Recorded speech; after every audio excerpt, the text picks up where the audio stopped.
Good afternoon, students. Now we start the class. कल हमने safe guards of liberty किया था, स्वतंत्रता के संरक्षक किया था। आज करेंगे relationship between liberty and law, कि स्वतंत्रता और कानून में क्या संबंध है। और इस संबंध को लेके दो तरह के ओपिनियन कहा जाता है। और फर्स्ट ओपिनियन आता है कि स्वतंत्रता और कानून परस्पर विरोधी हैं, कि एक दूसरे के ऑपोजिट है।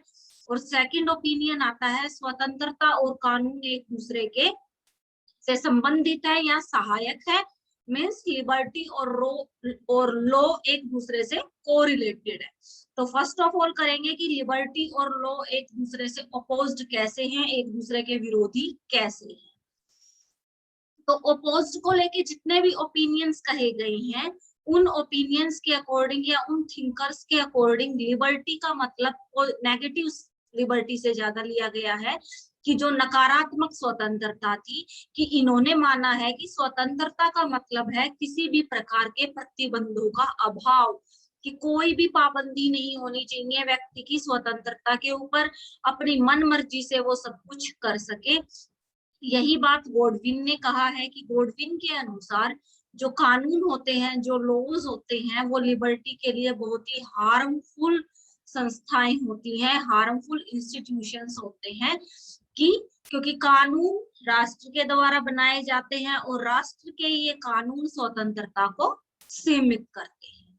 तो सबसे पहले विचारक वो जो ये मानते हैं कि स्वतंत्रता और कानून परस्पर विरोधी हैं, वो है इंडिविजुअलिस्ट, व्यक्तिवादी।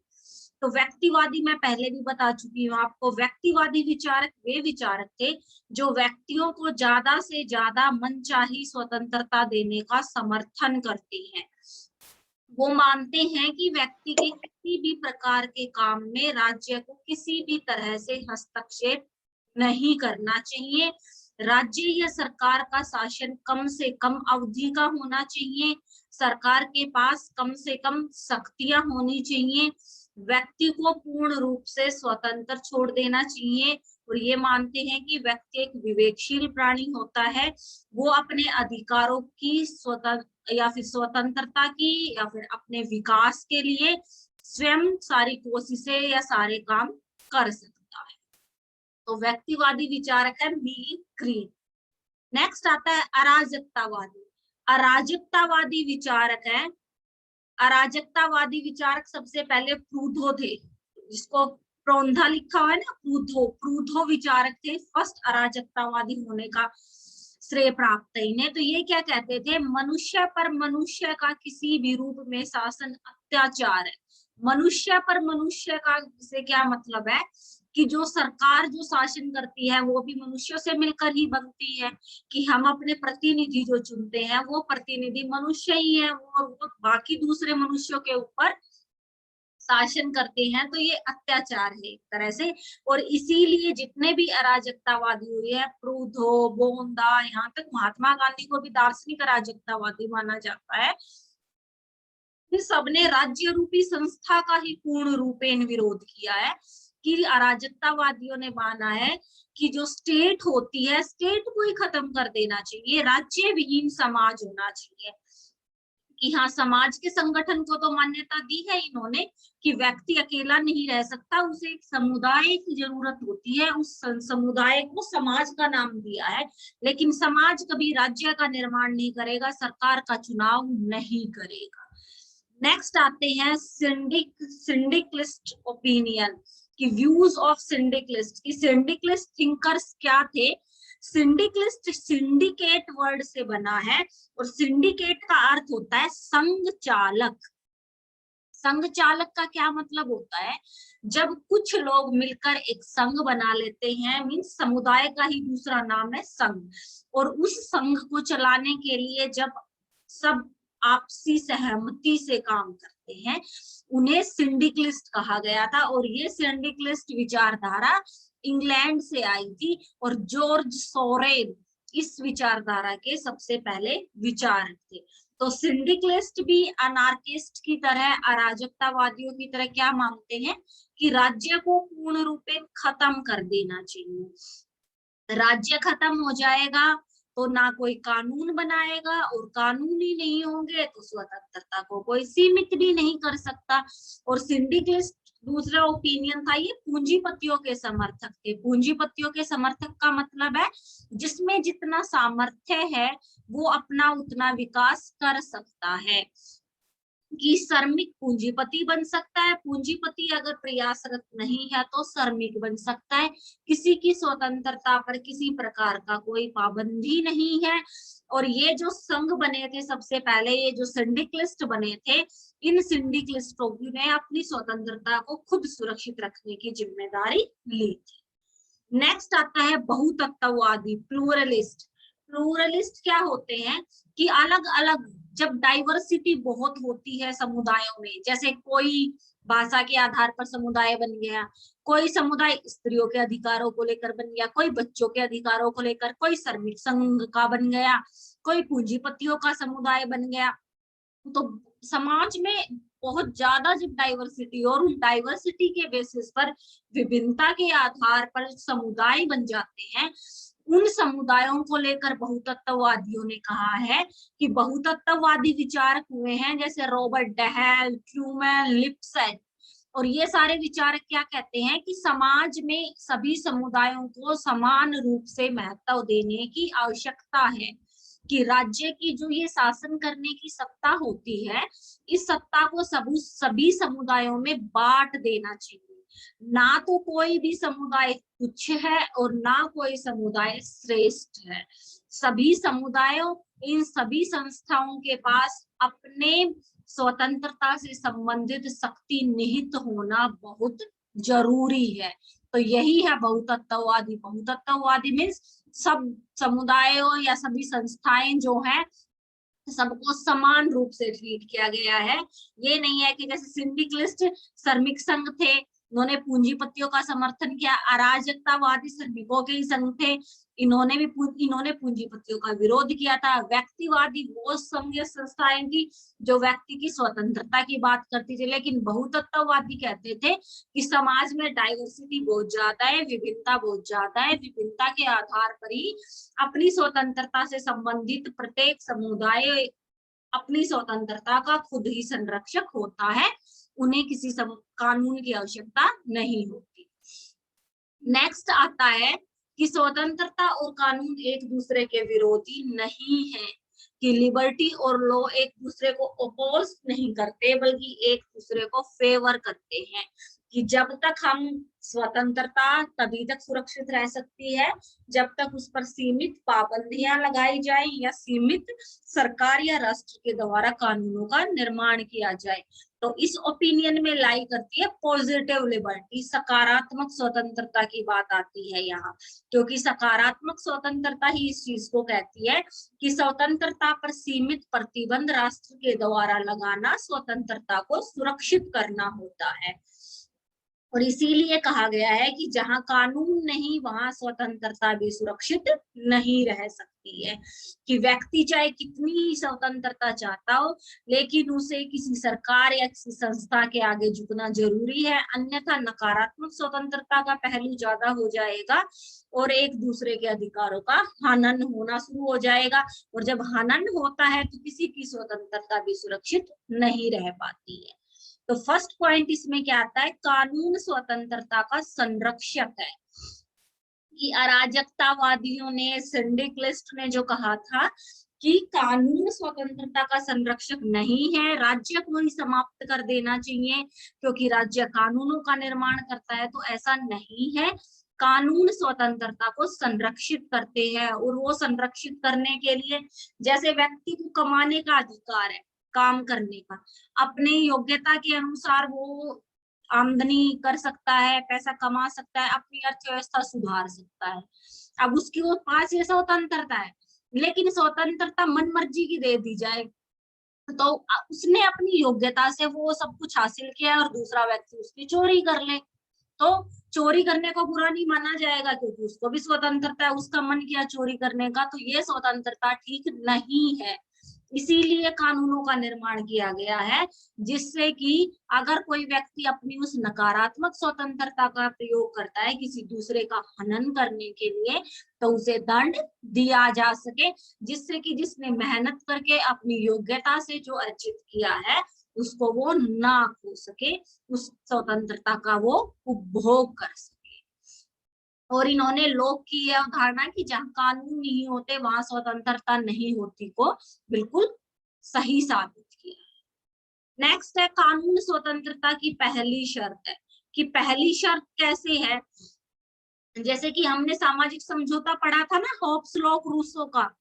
हॉब्स लॉ रूसो में क्या कहा गया था, हॉब्स ने क्या कहा था कि जो प्राकृतिक अवस्था है वो बिल्कुल पशु तुल्य अवस्था है। प्राकृतिक अवस्था में व्यक्ति बड़े स्वार्थी हैं, वो उनके पास प्राकृतिक अधिकार तो हैं, लेकिन वो एक दूसरे के साथ हिंसक व्यवहार करते हैं, एक दूसरे का शोषण करते हैं। इसीलिए सब मिलकर एक समझौता करते हैं, जिससे एक संप्रभु का चुनाव करते हैं जो उनके उन स्वतंत्रता या अधिकारों को सुरक्षित रखेगा।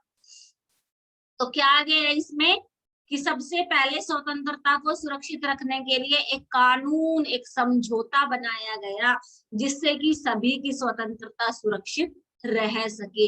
यही चीज रूसो ने कहा था, कि रूसो ने कहा था ना, सामान्य इच्छा को मानना सबके लिए अनिवार्य है, जो सामान्य इच्छा का पालन नहीं करता उसके अधिकार या स्वतंत्रता सुरक्षित नहीं रह पाएंगे।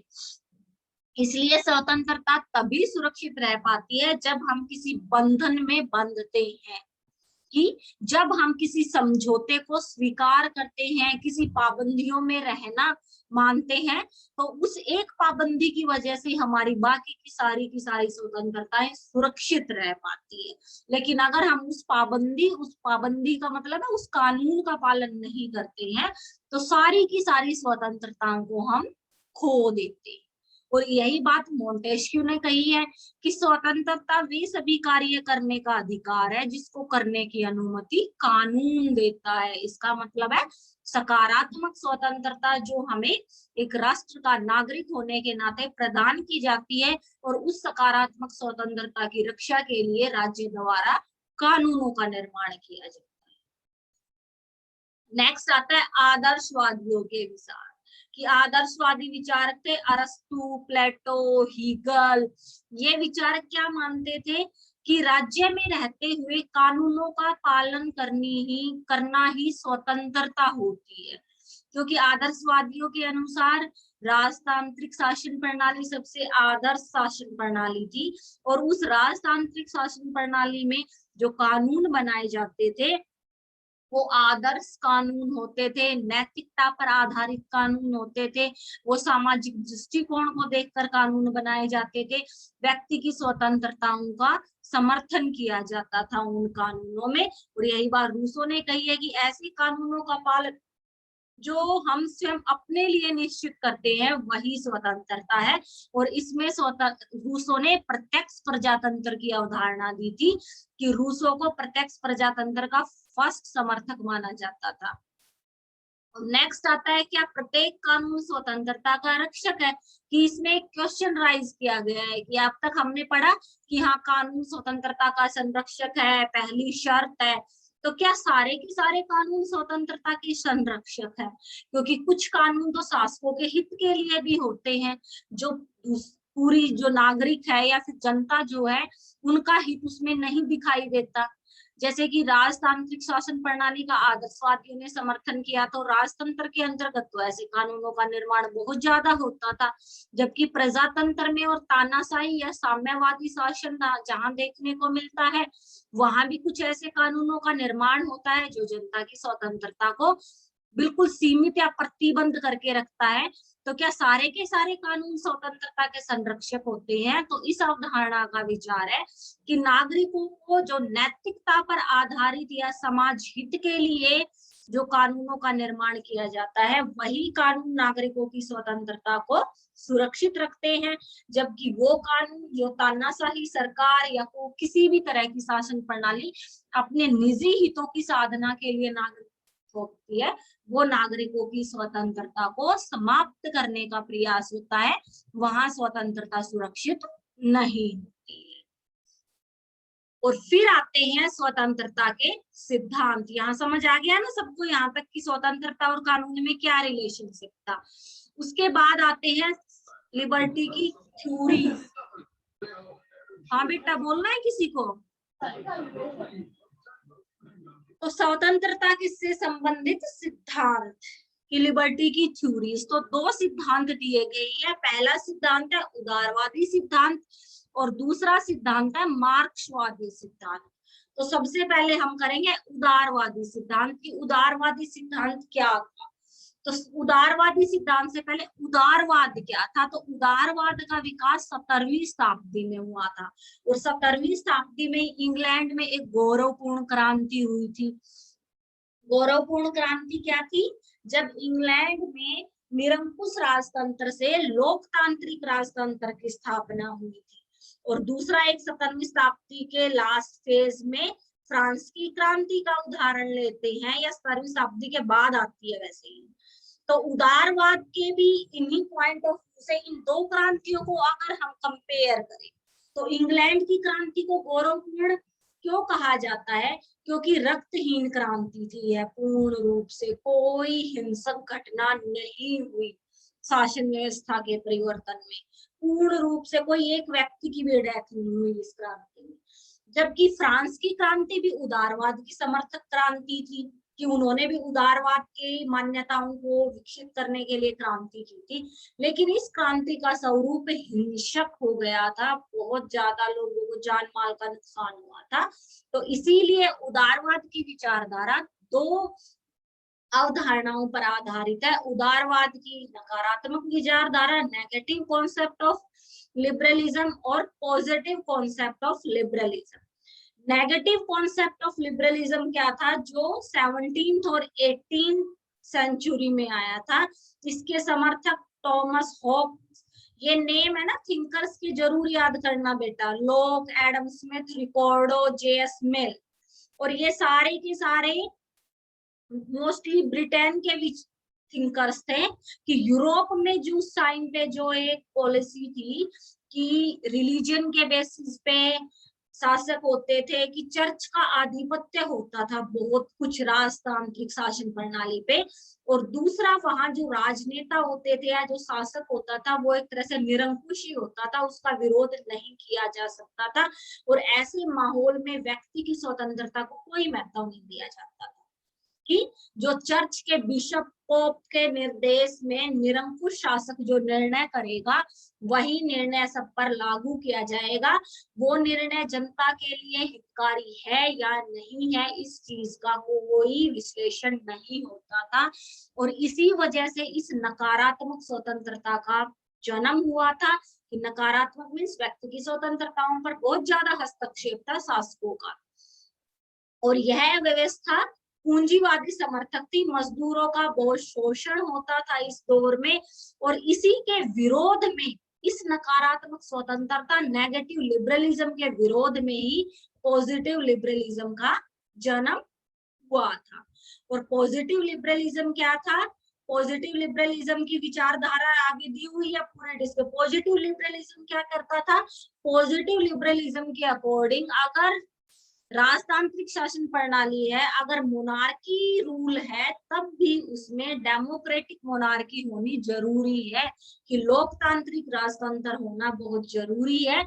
जैसा कि इंग्लैंड में पहले तानाशाही राजतंत्र था, लेकिन गौरवपूर्ण क्रांति जो हुई थी 1948 की, उससे फिर जो शासन स्थापित हुआ था वो लोकतांत्रिक राजतंत्र स्थापित हुआ था, जिसमें सकारात्मक स्वतंत्रता को ज्यादा महत्व दिया जाने लगा था। कोई भी कानून नीति निर्माण से पहले नागरिकों के लिए वो कितनी हितकारी है इस चीज को देखा जाने लगा था संसद में कानून निर्माण से पहले। वह उदारवाद की सकारात्मक विचारधारा। तो उदारवाद की सकारात्मक विचारधारा क्या है?